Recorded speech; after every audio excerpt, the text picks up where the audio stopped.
On commence le siman Shin Yudchet, Diname Vachel Beshabbat, le din de celui qui cuit Shabbat. Donc c'est le siman qui traite de tout ce qui a trait à la cuisson Shabbat. Dans les collections de Mishnah Brura ponctuées, c'est la page 265.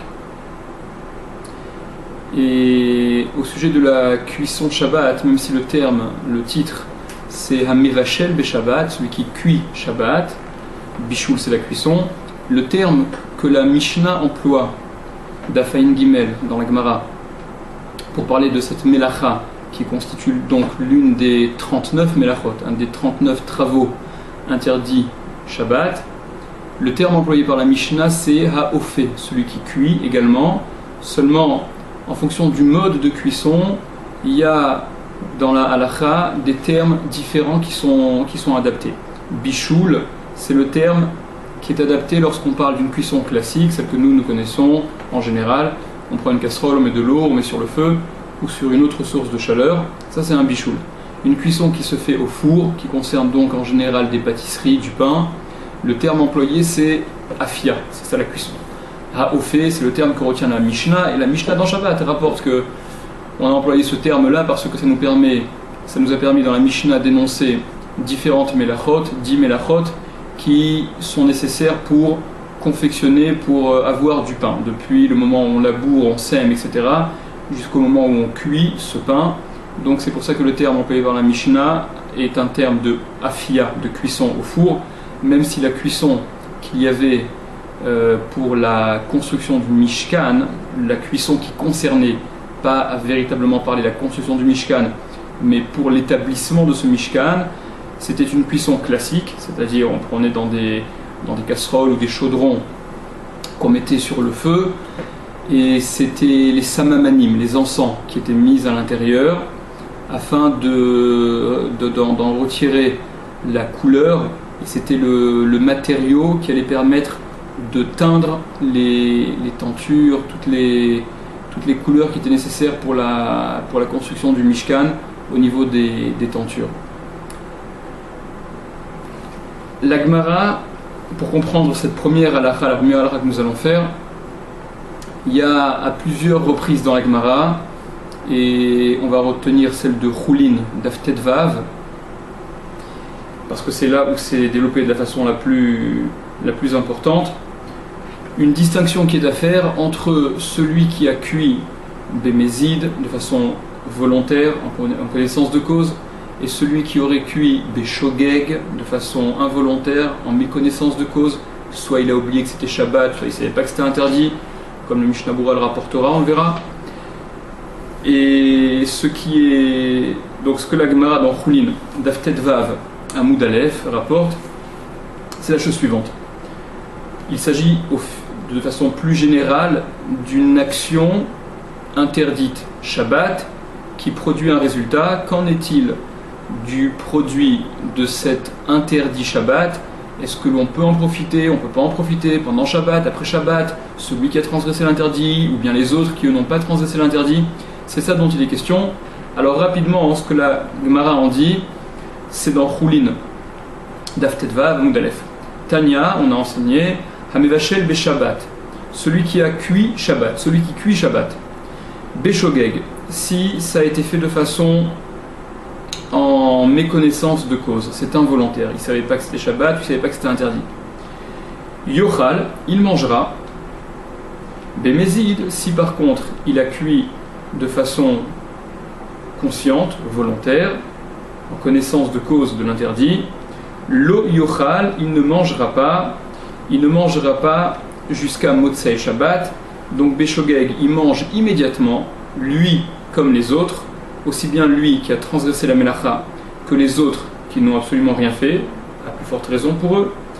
Si par contre c'est Bémézid, c'est volontairement qu'il a transgressé cette Melacha, cet interdit de cuisson, Lo Yochal, il ne mangera pas, ni lui ni les autres.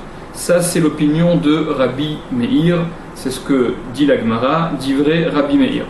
Cette première opinion, et ce sera la plus tolérante des trois, puisqu'il y en a deux autres qui suivent, c'est l'opinion de Rabbi Meir. Rabbi Yehuda Rabbi Yehuda dit Beshogeg yochal bemotsa et Shabbat. Rabbi Yehuda dit que si la melacha, la cuisson, a été réalisée Shabbat de façon inconsciente quant à l'interdit, alors il mangera yochal bemotza et Shabbat, il mangera à motza et Shabbat, et pas pendant Shabbat, comme le pensait Rabbi Meir. Bemezid, s'il a cuit bemezid, lo yochal olamit, il ne mangera jamais, c'est-à-dire celui qui a transgressé l'interdit de cuisson, il ne pourra jamais consommer, profiter de cette cuisson, même Shabbat passé. Par contre, les autres, eux, pourront en profiter. C'est donc l'opinion intermédiaire, c'est celle de Rabbi Yehuda. Entre parenthèses, dans la Gemara, il faut bien ponctuer yochal, il mangera, et non pas yeachel, ce sera mangé, comme le Mishmerot Kehuna l'explique dans ses Hidushim sur Shabbat, sur Choulin, à ce même endroit.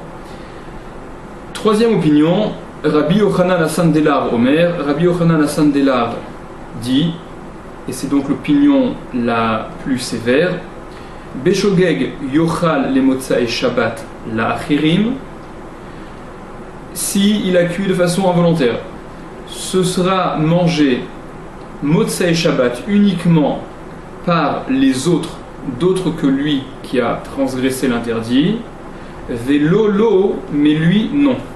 Mais lui qui a transgressé la melacha de Bishul ne pourra jamais en profiter.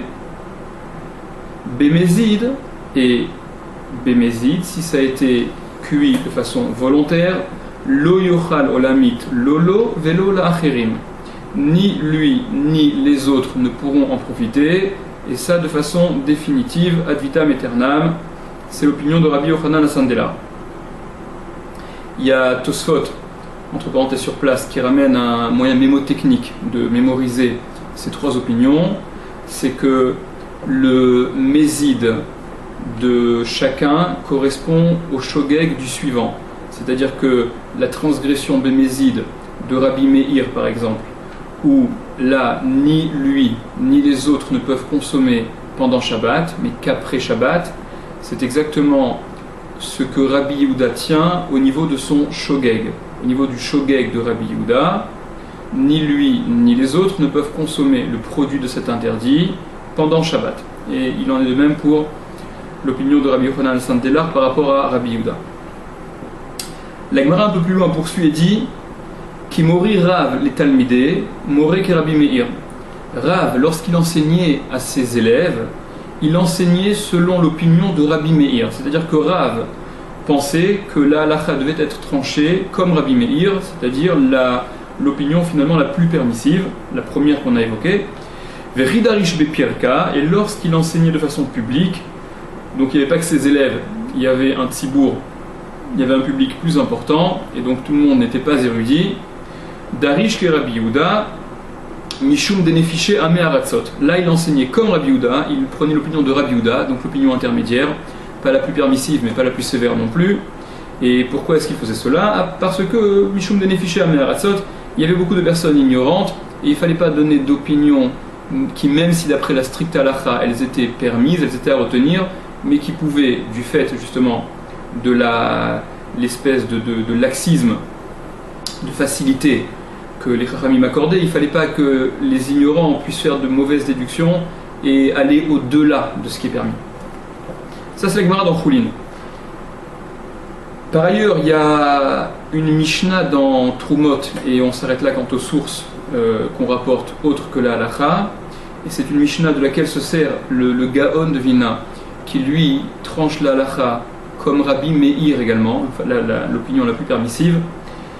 La Mishnah dans Trumot, dans le deuxième Pérek, la troisième Mishnah, rapporte que Hamatbil Kelim Beshabbat, Shogeg Ishtamesh Bahem, celui qui ferait la tvila, qui tremperait au mikvé des objets, des vêtements, Shabbat, c'est interdit Shabbat de faire ça, parce qu'on est metaken mana, on rend apte l'objet en le trempant, en le purifiant, alors qu'il ne l'était pas auparavant. Et la tvila, c'est soit pour purifier, soit pour rendre apte à la consommation, pour pouvoir servir à une consommation. Si c'est shogeg, si c'est involontaire, ishtamesh bahem, on pourra s'en servir, la personne s'en servira pendant Shabbat. Mézid le ishtamesh bahem, mais si c'est mézid, il ne s'en servira pas pendant Shabbat. C'est l'opinion de Rabbi Meir. Bien que ce ne soit pas mentionné explicitement dans la Mishnah de Trumot, Stam Mishnah qui est Rabbi Meir, en général une Mishnah où il n'y a pas mention de l'auteur, c'est souvent Rabbi Meir qui en est justement l'auteur. Et suite de cette Mishnah, Hamé Aser Hamé Vachel Beshabbat Shogeg Yochal Mezid Lo Yochal, celui qui fait le Maaser, donc le prélèvement nécessaire pour la consommation de fruits, de légumes, Hamé Vachel, et celui qui cuit Beshabbat, Shogeg Yochal, si c'est Shabbat, si c'est Shogeg, involontairement il mangera, Mezid Lo Yochal, si c'est Mezid il ne mangera pas, Mezid il ne mangera pas pendant Shabbat, il mangera après Shabbat. Donc là on voit également que ce Stam Mishnah, cette Mishnah elle est rapportée de façon sans faire figurer de discussion, selon l'opinion de Rabbi Meir. Saïf Aleph, première halakha, Hamevachel Beshabbat, celui qui cuit Shabbat. O Sheasa Achat Mishar Melachot, entre parenthèses, ou qui aurait fait l'une des autres Melachot, qui aurait transgressé un des 38 autres interdits de Shabbat, un des 38 autres Avot Melachot de Shabbat. Bémézid, si la transgression a été réalisée Bémézid de façon consciente, en connaissance de cause, Asur lo léolam, c'est interdit pour lui, celui qui a transgressé léolam pour tout le temps, Vela acherim, et pour les autres, Mutar le Motsei Shabbat miyad, c'est permis à Motsei Shabbat, à l'issue de Shabbat, miyad immédiatement. Et le Mishnah Berurah précise qu'on n'a pas besoin d'attendre le laps de temps Birdé Sheyasu, c'est-à-dire le laps de temps nécessaire pour réaliser cette melacha, parce que le laps de temps de Birdé Sheyasu, il n'est imposé par les Chachamim que pour une melacha qui aurait été faite par un non-juif, pour un Israël, pour un juif, parce que là ça semble beaucoup plus, c'est kal béné, c'est léger aux yeux du juif, aux yeux d'Israël, et par conséquent c'est là où il faut justement qu'il y ait une khumra, une sévérité pour ce qui semble léger et pas important. Rachid dans la Gemara, lui pense, explique la Gemara de Choulin, que même lorsque c'est le Israël qui a fait la melacha, il faudrait attendre Birdé Sheyaseh, mais ce n'est pas ce que retient, ce n'est pas ce que tranche le Shulchan Aruch. Ou Beshogeg, et si la melacha, si le bichoul, la cuisson, ou une autre melacha, a été faite Beshogeg dans l'ignorance du din, ou en ayant oublié que c'était Shabbat, Asur Bobayom Gam Lacherim, c'est interdit le jour même, donc d'en profiter le jour même de Shabbat, même pour les autres, même pour ceux qui n'ont pas fait la Avera, qui n'ont pas transgressé la Melacha, Vela Erev, et le soir, donc Shabbat sorti, Mutar Gamlo Miyad, c'est permis même pour lui, même pour celui qui a transgressé, qui a fait l'action de la Melacha, ça lui est permis immédiatement. Donc ça, le Shulchan Aruch tranche selon la majorité des Rishonim, qui tranche comme l'opinion de Rabbi Yehuda, qui est donc l'opinion intermédiaire, on l'a dit, dans la Gemara.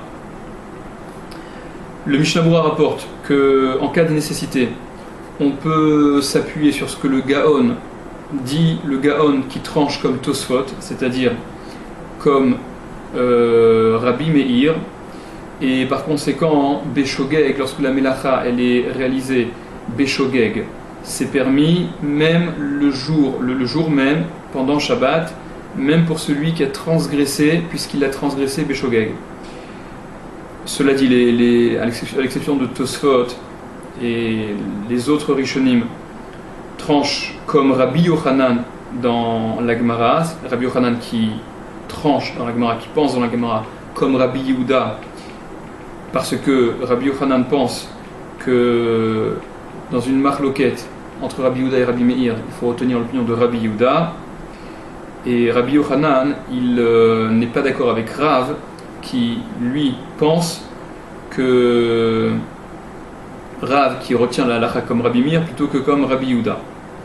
Et raison supplémentaire de trancher comme Rabbi Yehuda plutôt que comme Rabbi Meir, c'est parce que il y a des ignorants, des améharatzot, et donc c'est dangereux de retenir l'opinion de Rabbi Meir qui pourrait déboucher sur de plus grands compromis qui ne sont pas cautionnés par la halakha.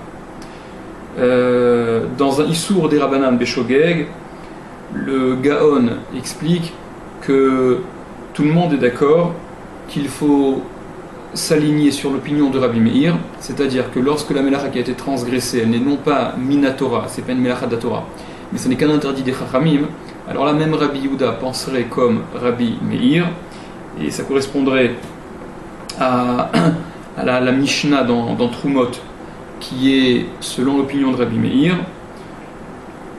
Donc c'est ce que et le Mishnah Bura rapporte cette opinion de cette explication du Gaon. Et enfin, le Mishnah Bura rapporte également que lorsqu'il y a une marloquette entre les Rishonim, est-ce que ce qui a été transgressé, c'est une véritable transgression? Est-ce que ça correspond vraiment au bichoul, à la cuisson dont parle la Torah ou non? Ou pour une autre melacha d'ailleurs? Alors on n'interdira pas d'en profiter, parce que l'interdiction de profiter d'un ma'aseh Shabbat, tout ce qui a été fait pendant Shabbat, c'est un knas, c'est une amende des Chachamim, c'est parce que la Torah demande, et par conséquent, en situation de safek des Rabbanan, on va d'après la Kula, puisque finalement il y a un safek sur un interdit des Rabbanan, on n'est même pas sûr que ce soit véritablement interdit s'il y a une marloquette entre les poskim, et puisque cette interdiction d'en profiter, ça n'est qu'un des Rabbanan, dans ce cas, on s'en tiendra au principe de Sfeka des Rabbanan, la Kula.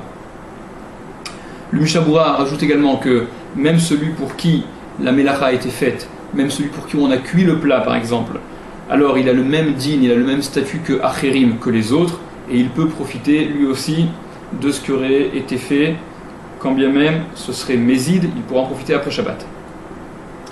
Et pour conclure sur cette halakha, le Mishnah Bura rapporte aussi que la valeur de la melacha, c'est-à-dire ce que la melacha peut être, le produit de la melacha, ce qu'on peut en retirer au niveau financier, même celui qui a transgressé Mézid et qui donc ne peut jamais profiter de cette melacha, il ne peut pas profiter de la melacha à proprement parler, mais s'il vend ce qu'il a cuit par exemple, il pourra bénéficier du produit de sa vente, parce que il n'y a pas de Issour Ana'a de la melacha, il n'y a pas d'interdiction de la Ana'a, du profit de cette melacha.